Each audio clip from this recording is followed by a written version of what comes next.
seja bem-vindo. Os vídeos da Mãozinha em Física têm por objetivo tirar aquelas dúvidas e esclarecer aqueles conteúdos que são mais cobrados em vestibulares, provas de exames como o Enem ou na prova da sua escola. Eu sou Ives Urquiza e você está no Física Total. Se você ainda não está inscrito, inscreva-se. Assim, sempre que um novo vídeo for postado, e muitos vídeos serão postados, você fica sabendo e vem aqui para tirar suas dúvidas.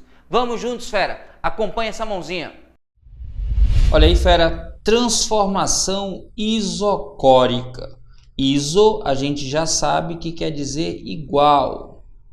Córica aqui se refere a volume. A gente também pode chamar essa transformação de isométrica ou ainda de isovolumétrica. Então vou anotar aqui para não esquecer. Pode ser chamado de isométrica ou pode ser chamada ainda de isovolumétrica.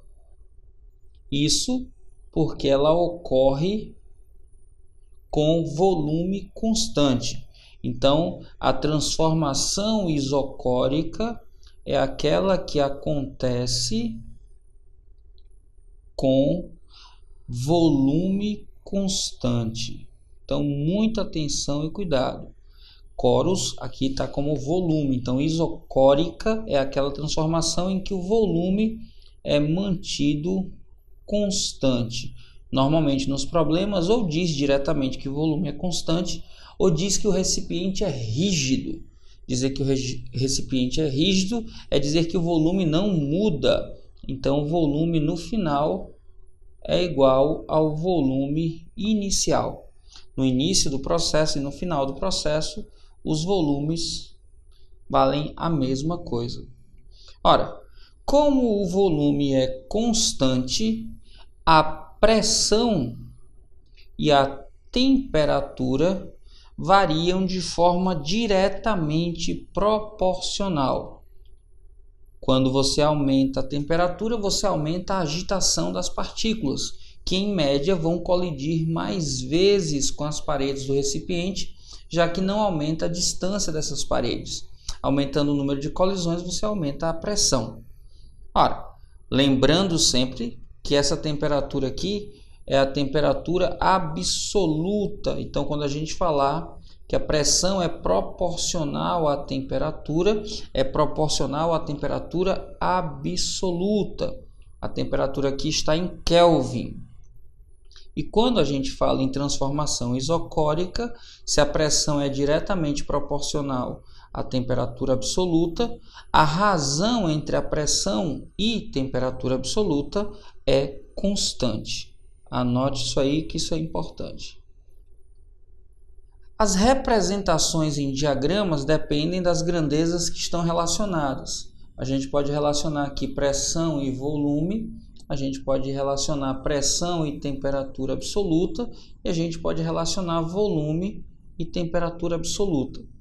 Como é o volume que é constante, qualquer que seja a pressão, o valor não varia. Então, o gráfico, olha só, é um segmento de reta vertical. Importante, esse gráfico não representa uma função. Não representa uma função porque eu não posso ter um mesmo valor aqui de x e vários valores diferentes aqui na abscissa. Eu não posso ter para uma única abscissa vários valores de ordenada. Então, muito cuidado com isso. Esse gráfico não representa uma função. Pressão versus temperatura. Temperatura absoluta. A razão entre pressão e temperatura absoluta é constante. Então, eu tenho uma variação aqui linear. Olha aqui o gráfico que aparece. E por fim, a relação entre volume e temperatura absoluta. Como o volume não muda para qualquer que seja o valor, eu vou ter sempre o mesmo volume para qualquer temperatura. Então eu vou ter um gráfico que é paralelo ao eixo da horizontal. Então, se o volume não muda e ele está aqui no eixo da abscissa, você vai ter um gráfico vertical. Se ele está na ordenada, você vai ter um gráfico horizontal. Tranquilo? E aí, fera? Tá claro até aqui? Alguma dúvida? Tá gostando? Então dá o teu like Esse like ajuda muito o canal a crescer e crescendo eu posso te ajudar ainda mais. Gostou muito? Favorita o vídeo e compartilha nas redes sociais. Vamos juntos, fera! Continue acompanhando esse vídeo. A temperatura de uma certa quantidade de gás ideal, a pressão de 1 atm, cai de 400 Kelvin para 320 Kelvin. Se o volume permaneceu constante, a nova pressão é de... Dá uma olhada, presta atenção que ele fala que houve uma mudança na temperatura. Diz que a pressão inicial era de 1 atm e pergunta qual o valor final, dizendo que a quantidade de gás mantém o seu volume constante. Aí é fácil demais. Você tem a pressão inicial, que ele diz valer 1 atm, e quer saber qual é a pressão final também em atms. Diz que a temperatura inicial era de 400 Kelvin, já está em unidades Kelvin, não precisa transformar nada, e tem a temperatura inicial igual a 320 Kelvin. Show! Agora que eu tenho tudo isso, basta eu lembrar que quando o volume é constante, a razão entre a pressão e a temperatura absoluta também vai ser. Então, pressão sobre temperatura absoluta no final é igual a pressão sobre a temperatura absoluta no início. Basta substituir aqui, ó, e acabou a questão. Substituindo a pressão final é o que eu procuro. A temperatura final em Kelvin é 320. A pressão inicial, 1. A temperatura inicial, 400. Fazendo agora produto dos meios é igual ao produto dos extremos. 400 vezes P é igual a 320. 400 está multiplicando, vai passar dividindo. Então, eu tenho que a pressão corresponde a 320 dividido por 400. Simplificando isso aqui, dá 32 por 40. Dividindo em cima e embaixo por 4, eu tenho 8 dividido por 10. Então, a pressão corresponde a 0,8 atm. A alternativa que diz isso para a gente é a da letra A de aprovação. A aprovação que é seu destino, fera. Vamos juntos. Uma pessoa, antes de viajar, calibra a pressão dos pneus com 24 libras por polegada quadrada. No momento da calibração, a temperatura ambiente e dos pneus era de 27 graus Celsius. Após ter viajado alguns quilômetros, a pessoa para em um posto de gasolina. Devido ao movimento do carro, os pneus esquentaram e atingiram uma temperatura de 57 graus Celsius.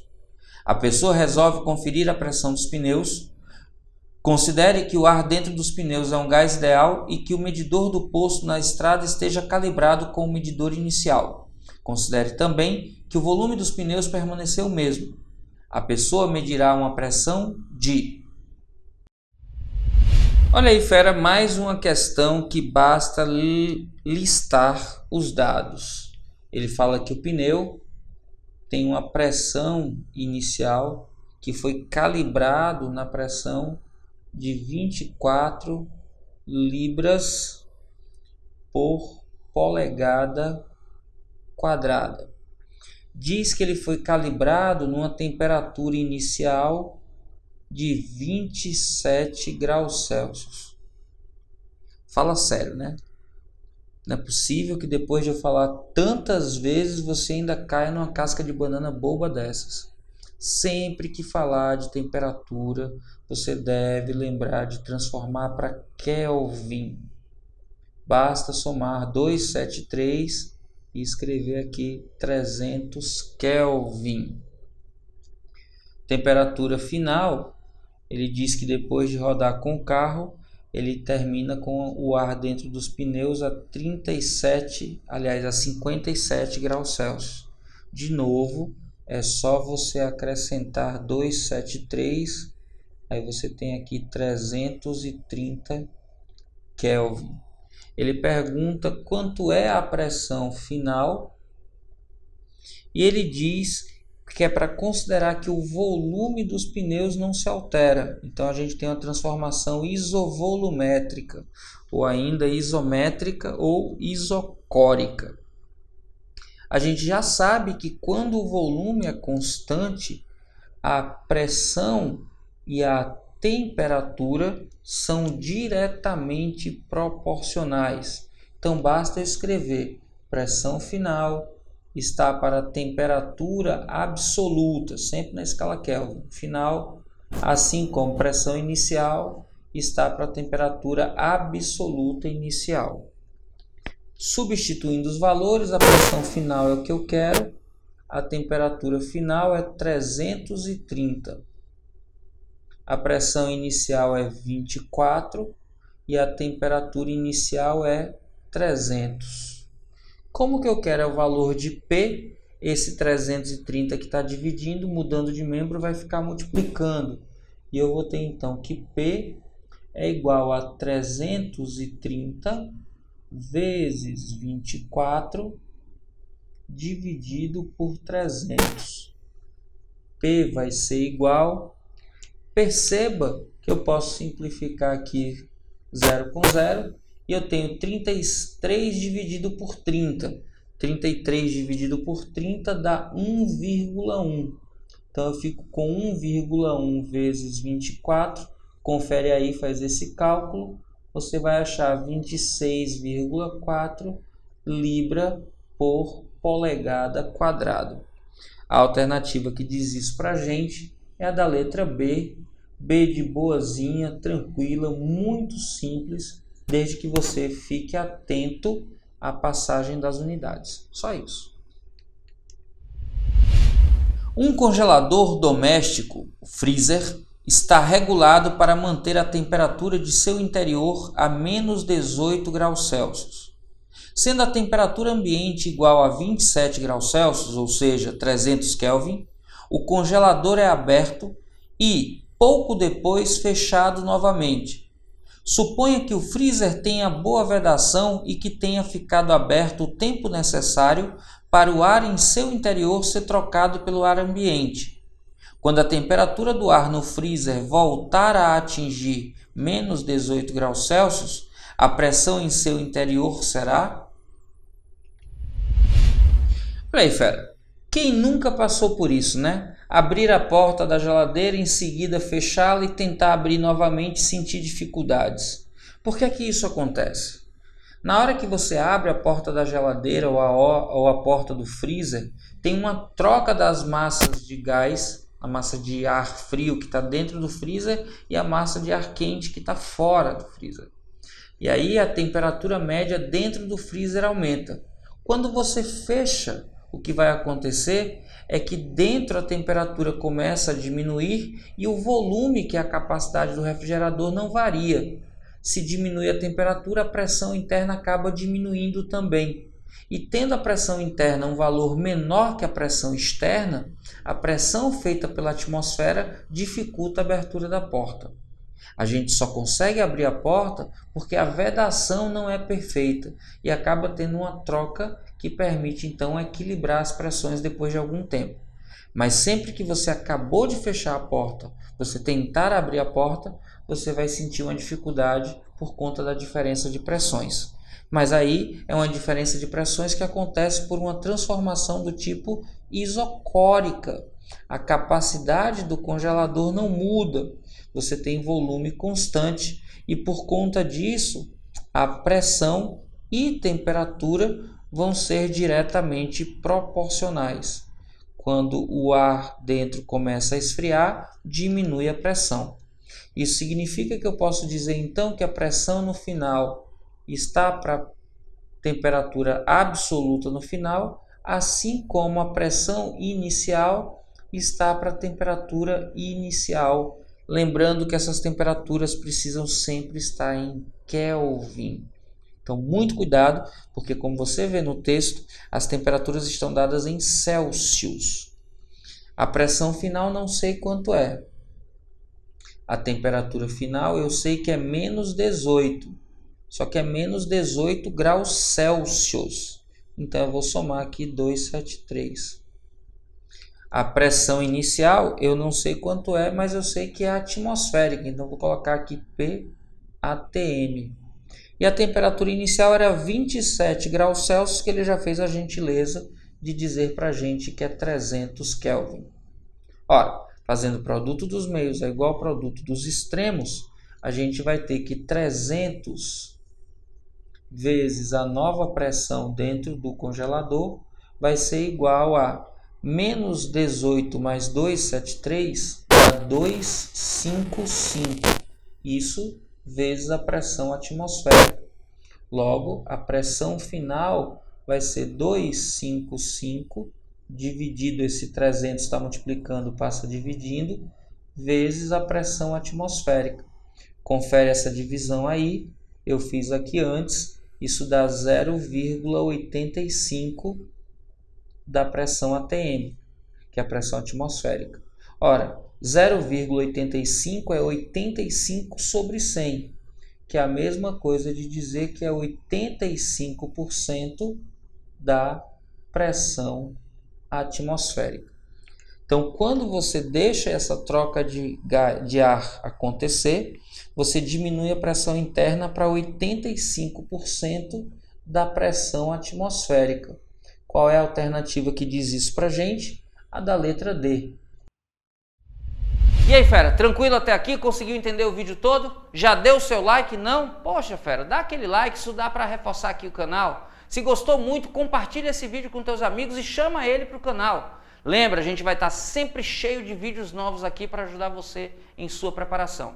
Agora, fera, se você quer de fato uma preparação completa, vem conhecer meu site www.fisicatotal.com.br, o maior site de ensino de física da internet brasileira.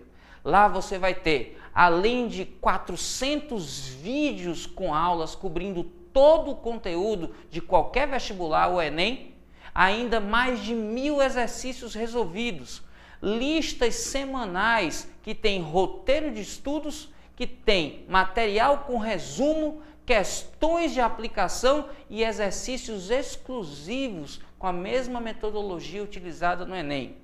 Temos turmas para medicina e nelas faremos aprofundamentos específicos.